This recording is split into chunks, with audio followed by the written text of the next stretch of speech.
Well, it's something that you really need to take care of in inside first before moving on to do anything else, because this could really be bad for the person, the new person that comes into your life.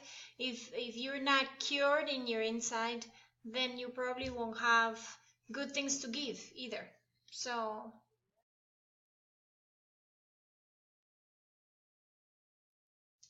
oh, good thing is that you're not with him anymore. That's a good thing.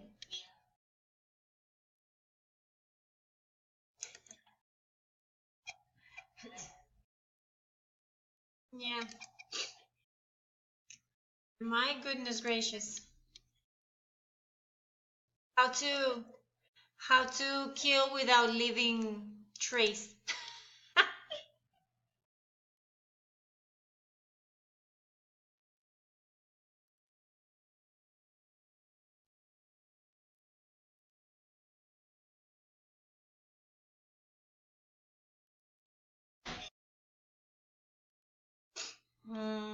Was that another reason why you moved? Maybe.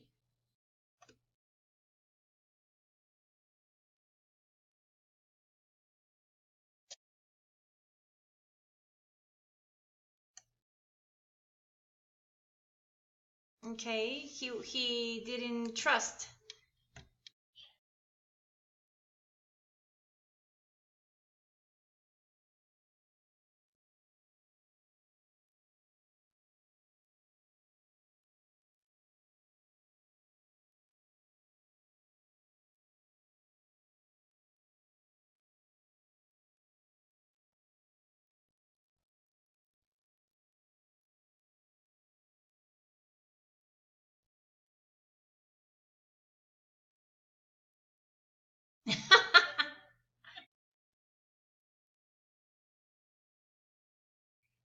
That's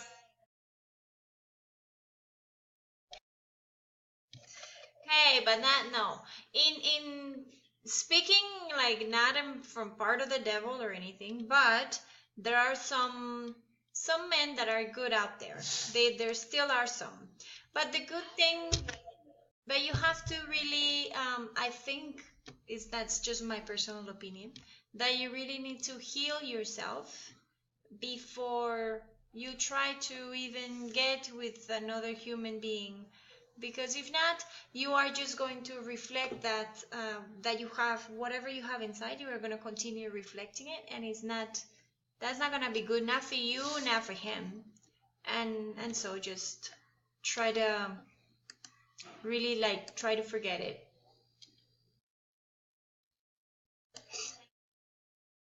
Oh, definitely. I mean, you seem like a very healthy minded person.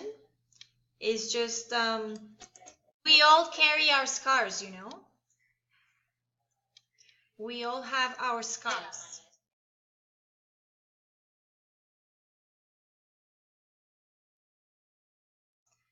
No, your heart is not broken.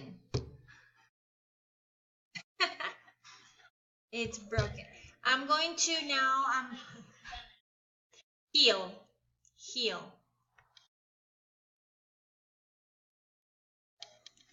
Heal. Like that. I wrote it on the chat. Heal. Yes, I'm trying here to find the last part of the encounter, because since I came in like 10 minutes late because of the problems I had, I'm going to continue, if it's okay with you guys, until like 5:10, so we can make up for that little time. It's just this last part is some dialogues that we are going to do.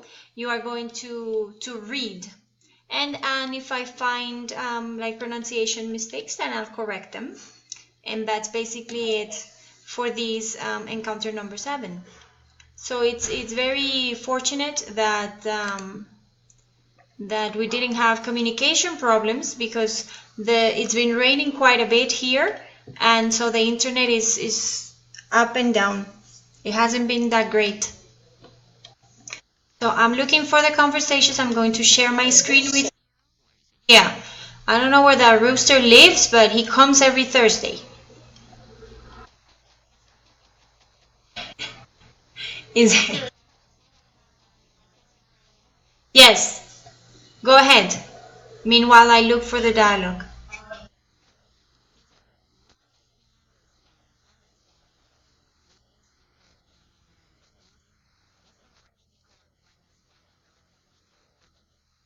Okay, for you, it's more difficult to understand American English than British English?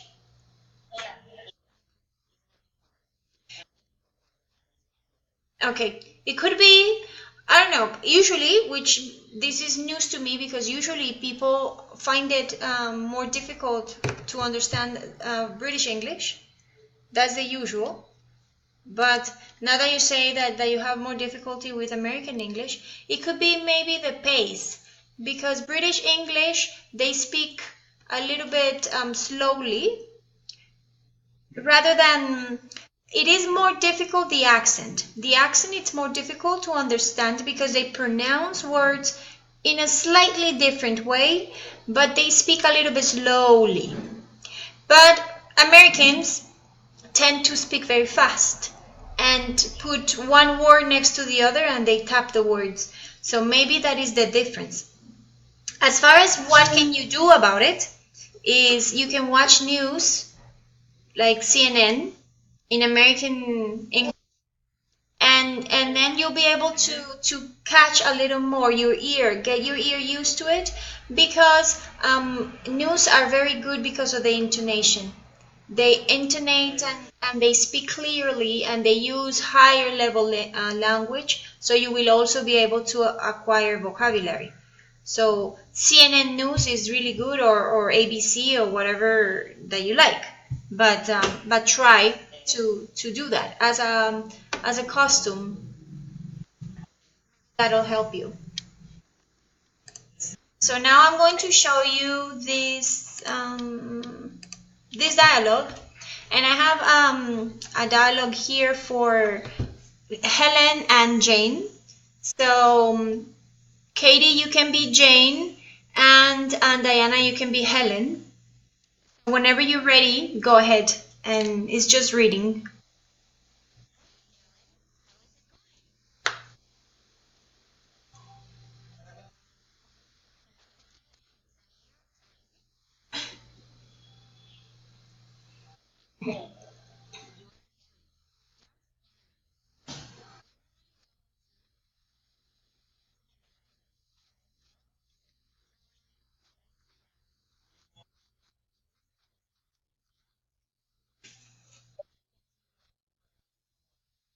There, maybe.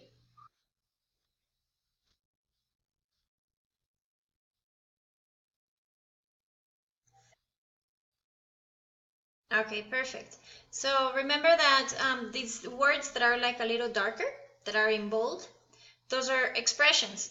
So every time I say hi, the way that Katie did it, like hi, it's very good because usually Americans, usually they when they see somebody they say hey or hi, and that's like so exciting.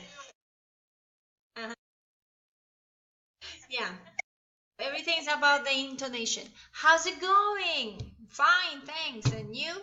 And this brings me to a very important point that a British teacher that I had taught me. And I didn't understand this until he told me that most of the time when we greet a person in English, we don't need an answer. And I'm going to explain what I mean. When I say hi, how are you? I'm saying hi, how are you? But I don't expect you to tell me how you are. I I I want that you say, "Oh, hi. Oh, how are you?" Oh, great. Something like that. So if in Colombia when they teach us English, they say, "Oh, hello, how are you?" and they teach you to say, "Fine, thank you, and you?" Siempre, always, right? It's always. But you see, it this British teacher told me when they somebody tells you hi, how are you? It's just telling you like in Spanish, hola, ¿cómo te va? That's it. We don't expect them to tell you, oh, today I'm so sad and I'm depressed and this and that. No, it's all you need to know is, oh, okay, well,